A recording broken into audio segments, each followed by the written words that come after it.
के शांति संवाद में सभी स्नेहीजनों का स्वागत करता हूं और सीधे संवाद प्रारंभ करता हूं। ध्यान से सुने। कोई भी घर परिवार, समाज या देश को आगे बढ़ना है तो पहले बेटियों को ही आगे बढ़ना होगा। बिना बेटियां आपके घर में खुशहाली रह ही नहीं सकती। आज वही घर, वही परिवार, वही समाज, वही देश पिछड़ा है जहां बेटियों के पैरों में बेड़ियां हैं। हम सबको ये समझना चाहिए कि बेटियां ही सृष्टि की सबसे सर्वोत्तम रचना हैं। बेटियां ही सृष्टि की सबसे सर्वोत्तम रचना हैं। बेटियों में अनुराग है, संवेदना है और साहसिकता भी है। बेटियां हैं तो खुशियां हैं। बिना बेटियां इस संसार में न तो कोई सुख है और न ही कोई शांति। दुनिया में सबसे बड़ा पुरस्कार नोबेल पुरस्कार को माना जाता है। आप नोबेल पुरस्कार पाए महिलाओं का नाम देखेंगे तो आपको यह स्पष्ट हो जाएगा कि ऐसी अनेक महिलाएं हैं जिन्हें शांति पुरस्कार मिला है। मैं शांति पुरस्कार पाने वाली कुछ महिलाओं के नाम आपको बताता हूँ। बर्था वान सटनर 1905 में, जेन एडम्स 1931 में, एमिली ग्रीन वाल्च 1946 में, मेरी कोरिगन 1976 में, बेटी स्मिथ विलियम्स 1976 में, मदर टेरेसा 1979 में, अल्वा रीमर मिर्डाल 1982 में, आंग सान सू की 1991 में, रिगोबर्टा मेंचू 1992 में, जोडी विलियम्स 1997 में। ये सब कुछ नाम हैं और इन सब के अलावा आप पाकिस्तान की बेटी का तो नाम जानते ही होंगे। उसके बारे में और उसकी बहादुरी के बारे में अलग से संवाद करूंगा। आज के संवाद का मकसद भी यही है कि महिलाएं अपने महत्व को समझें। आज के संवाद का मकसद भी यही है कि महिलाएं अपने महत्व को समझें और आगे बढ़कर हर क्षेत्र में अपने गुण, अपने संस्कार, अपने साहसिकता और अपने संवेदना का परिचय देते हुए अपने घर, परिवार, गांव, जिला, देश, प्रदेश हर स्तर पर अपना सर्वोत्तम योगदान दें। तभी यह धरती स्वर्ग बनेगी। तभी आपका घर, परिवार, गांव और देश स्वर्ग बनेगा। इसी को ध्यान में रखते हुए मैं आपको उन महिलाओं की कहानियां सुनाने जा रहा हूं जिससे आपको प्रेरणा मिले और आप भी अपने जीवन में सफलता के झंडे गाड़ने में सफल हो सकें। गरीब और दुखियों की मसीहा मदर टेरेसा किसी देश अथवा महाद्वीप की नागरिक नहीं थीं। वह वास्तव में सारे विश्व की नागरिक थीं। दुनिया भर के करोड़ों गरीबों, बेसहारा और दुखियारों के लिए वह ईश्वर स्वरूप आशा की किरण थीं। उनके मृत्यु के समय संयुक्त राष्ट्र महासचिव कोफी अन्नान ने कहा कि मदर परोपकार, सेवा और आध्यात्मिक साहस की मिसाल थीं। दुनिया के विभिन्न देशों में करोड़ों कंगाल, निराश्रितों, दीनहीन, असहाय, अनचाहे दुखियों के लिए वह देवदूत बनकर आई थीं। उनका जन्म 26 अगस्त 1910 को यूगोस्लाविया के धनी किसान परिवार में हुआ था। उस समय अल्बानिया के नाम से जाने जाने वाले देश के शहर स्कोपियो में उनका जन्म निकोला वोहाहिन्यू की तीसरी संतान के रूप में हुआ था। उनका बचपन का नाम आग्नेस गोंजहा वोयाहिन्यू था। उनके पिता अल्बानिया के धनी भवन निर्माता व भोजन आयात करने वाले किसान थे और अल्बानिया के राष्ट्रवादी आंदोलन के सक्रिय कार्यकर्ता थे। आग्नेस के जन्म वाले वर्ष संदिग्ध परिस्थितियों में उनके पिता की मृत्यु हो गई। उनकी मां डाना फाइन बर्नाई कैथोलिक थीं और आग्नेस को अपने साथ गरीब व ज़रूरतमंदों की सहायता के लिए स्कोपियो ले जाती थीं। बचपन में वह सरकारी स्कूल में गईं और सैक्रेड हार्ट चर्च के गान में हिस्सा लिया। गरीबों की सेवा करने वाली संस्था ब्लेस्ड वर्जिन मेरी से वह बहुत प्रभावित हुई। सेक्रेड हार्ट चर्च में भारत से मिशनरीज के पत्र आते थे। सेक्रेड हार्ट चर्च में भारत से मिशनरीज के पत्र आते थे। पादरी से उनके बारे में सुनकर बंगाल मिशन के बारे में उनकी गहरी रुचि हो गई। 18 वर्ष की आयु में वह आयरलैंड गईं और लोरेटो मिशनरी मंडल में शामिल हो गईं, जिसका मिशन भारत में भी था। वह डबलिन में लोरेटो एबे में 1 वर्ष अंग्रेजी का अध्ययन करती रहीं और उनकी इच्छा भारत आने की होती रही। फिर 6 जनवरी 1929 को उनकी भारत आने की इच्छा भी पूरी हो गई। दार्जिलिंग में उन्हें प्रारंभिक प्रशिक्षण दिया गया। फिर वह 1948 तक लोरेटो द्वारा चलाए जाने वाले school Saint Mary's high school में इतिहास व भूगोल पढ़ाती रहीं और इसी दौरान हिंदी व बंगाली भी सीखती रहीं। 1931 में आग्नेस नन बन गईं और उन्होंने गरीबों की सेवा करने का निश्चय किया। उन्होंने अपना नया नाम 19वीं शताब्दी की प्रसिद्ध फ्रांसीसी नन टेरेसा डी लिसियू के नाम पर अपना नाम टेरेसा रख लिया। 6 वर्ष पश्चात उन्होंने मदर टेरेसा बनकर अपनी प्रतिज्ञा भी दृढ़ कर ली। विद्यालय के बाहर फैली झोपड़पट्टियों में रहने वाले गरीबों को देखकर उनका मन व्याकुल हो जाता था और उन्हें विद्यालय का जीवन आरामपूर्ण व निरर्थक लगता रहा। क्षय रोग का शक होने पर स्वास्थ्य लाभ के लिए 10 सितंबर 1946 को कलकत्ता से दार्जिलिंग की रेल यात्रा के दौरान उन्हें अपनी अंतरात्मा की आवाज़ सुनाई दी।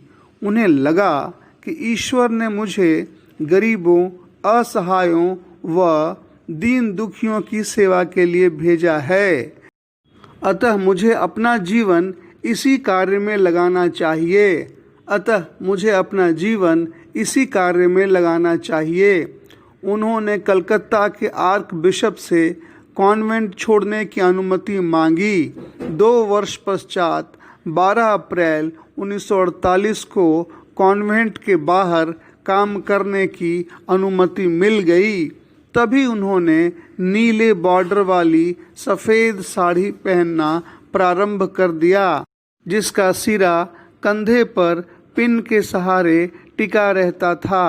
इसी बीच उन्हें भारतीय नागरिकता मिल गई। वह गरीबों की सेवा के लिए निकल पड़ी। लोरेटो मंडली छोड़ते वक्त मदर टेरेसा के पास एक वक्त का खाना व केवल 5 रुपए थे। जब उन्होंने अपना खाना भिखारियों की भांति खाया तो उन्हें महसूस हुआ कि गरीबों का जीवन कैसा होता है और उन्होंने अपना संपूर्ण जीवन गरीबों के नाम कर दिया।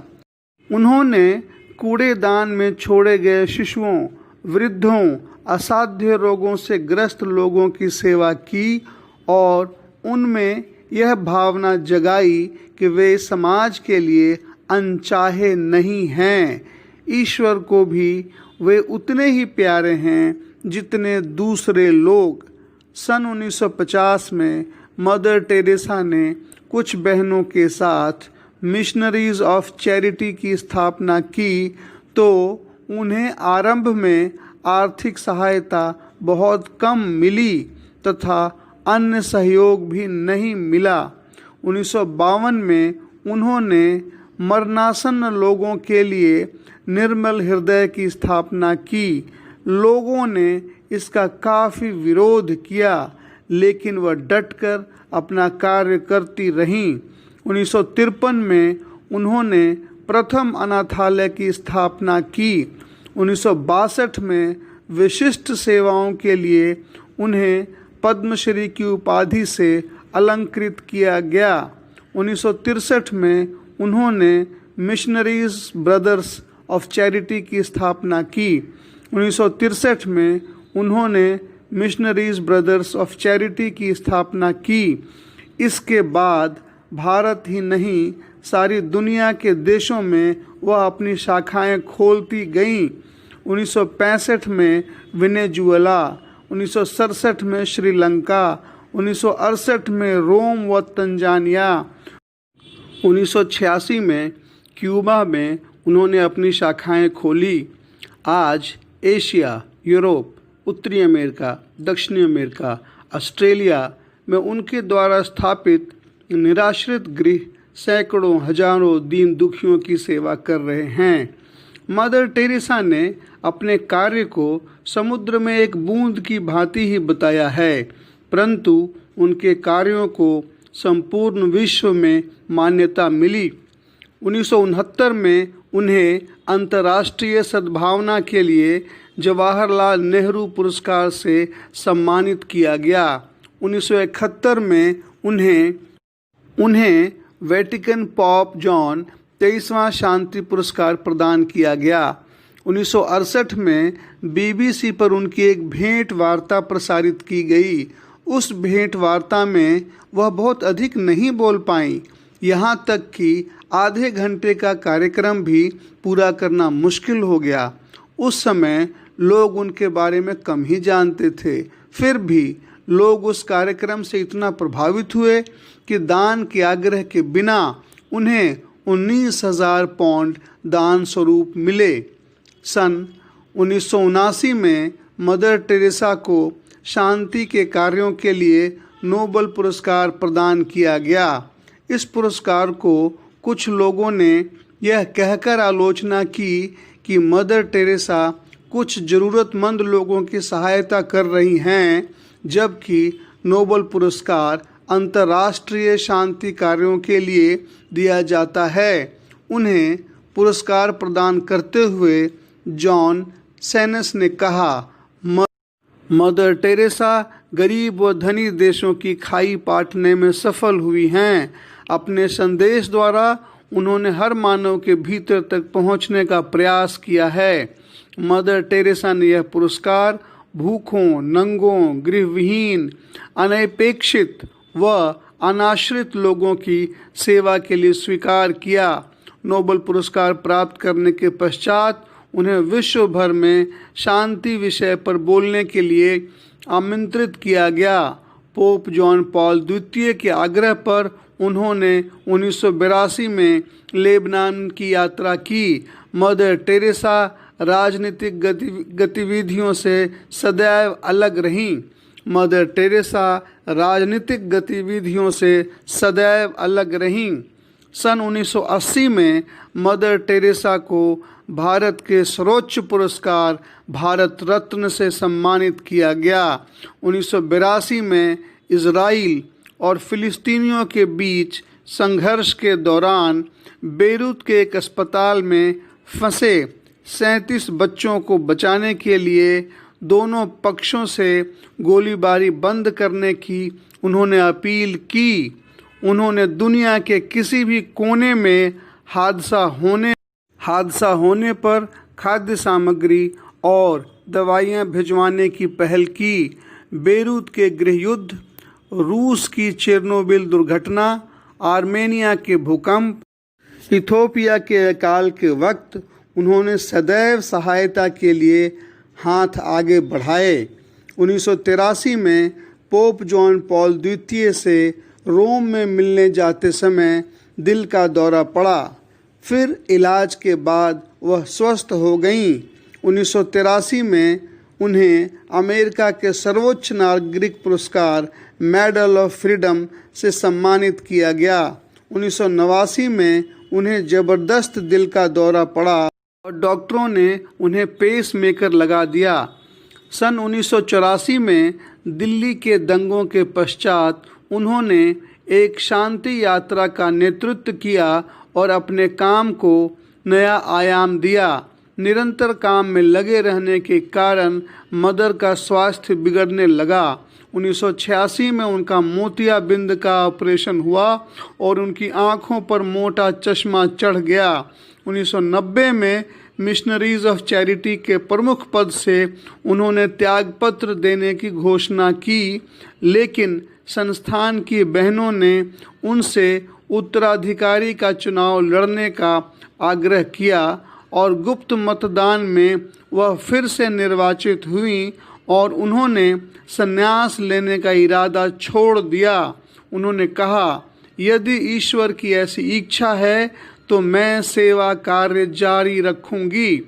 यद्यपि पूरे जीवन भर वह गरीब व दुखियों की सेवा में लगी रहीं, फिर भी उनकी आलोचना भी लगातार होती रही। लोगों ने उन पर आरोप लगाया कि वह लोगों को खाना व शरण देकर उन्हें धर्म परिवर्तन के लिए मजबूर करती हैं। गर्भपात के बारे में भी उनके विचार काफ़ी चर्चित व विवादास्पद रहे। उनका मानना था कि आधुनिक गर्भ निरोधक उपाय नहीं अपनाने चाहिए।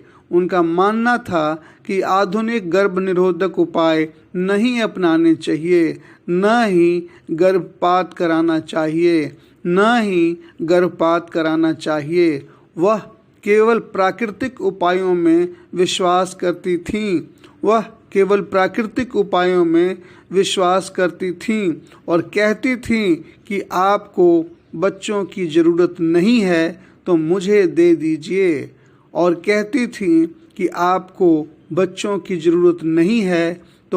दे दीजिए। मानव के प्रति सेवा भावना की इस बेमिसाल लगन के कारण उन्हें अन्य अनेक पुरस्कार भी प्राप्त हुए, जैसे कैनेडी पुरस्कार, ऑर्डर ऑफ ब्रिटिश एम्पायर, विशेष सोवियत लैंड पुरस्कार, टेम्पल्टन पुरस्कार, मैग्सेसे पुरस्कार, Order of Merit, National Citizen Award. उनके अनोखे कार्यों के कारण राष्ट्रसंघ के पूर्व महासचिव पेरेज द कुयार ने कहा कि मदर टेरेसा अपने आप में राष्ट्रसंघ हैं। सन 1993 में रोम में गिरने से मदर टेरेसा की 3 पसलियां टूट गईं। फिर इसी वर्ष वह मलेरिया से पीड़ित हुईं और उनके हृदय की बाईं धमनी निष्क्रिय हो गई। छाती में दर्द और सांस की तकलीफ के कारण वह फिर से अस्पताल में भर्ती हो गईं। 1997 में 13 मार्च को उन्होंने मिशनरीज ऑफ चैरिटीज़ की प्रमुख के पद से इस्तीफा दे दिया। 5 सितंबर 1997 को दिल का दौरा पड़ने से मदर टेरेसा का रात 9:30 बजे निधन हो गया। 13 सितंबर 1997 को पूरे राजकीय सम्मान के साथ उनकी अंत्येष्टि की गई। अंत्येष्टि में भाग लेने विदेश के अनेक राजनयिक व अन्य लोग भारत पहुँचे। वेटिकन से पोप के प्रतिनिधि, वेटिकन के विदेश मंत्री कार्डिनल अंजेला सोयाना ने प्रार्थना सभा का नेतृत्व किया। उन्हें अंतिम विदाई देने वालों में भारत के राष्ट्रपति KR नारायण, प्रधानमंत्री इंद्र कुमार गुजराल, अमेरिका की प्रथम महिला हिलेरी क्लिंटन, इटली के राष्ट्रपति ऑस्कर लुईस स्कॉलफोर्ड, बांग्लादेश की प्रधानमंत्री शेख हसीना वाजेद, बेल्जियम, जॉर्डियन, स्पेन की महारानी, कनाडा के प्रधानमंत्री की पत्नी, ब्रिटेन के उप प्रधानमंत्री जॉन पास्कोट आदि उपस्थित थे। मदर टेरेसा आज हमारे बीच नहीं हैं, फिर भी वह लोगों के दिलों में हमेशा छाई रहेंगी। महात्मा गांधी के बाद मदर टेरेसा ऐसी पहली महिला थीं जिनका सरकार से कोई संबंध नहीं था, फिर भी उन्हें पूर्ण राजकीय सम्मान के साथ अंतिम विदाई दी गई। उनकी याद में मदर टेरेसा हाउस में एक संग्रहालय बनाने का फैसला किया गया है, जिसमें मदर के पेन, डायरियाँ, साड़ी, बाइबल आदि चीज़ें रखी जाएंगी। आज आप सबों से इतना ही बात करके अब मैं अपने शांति संवाद को यहीं पे विराम देता हूँ। भाई पुरुषोत्तम का सभी स्नेहीजनों को स्नेह वंदन और हृदय से आलिंगन।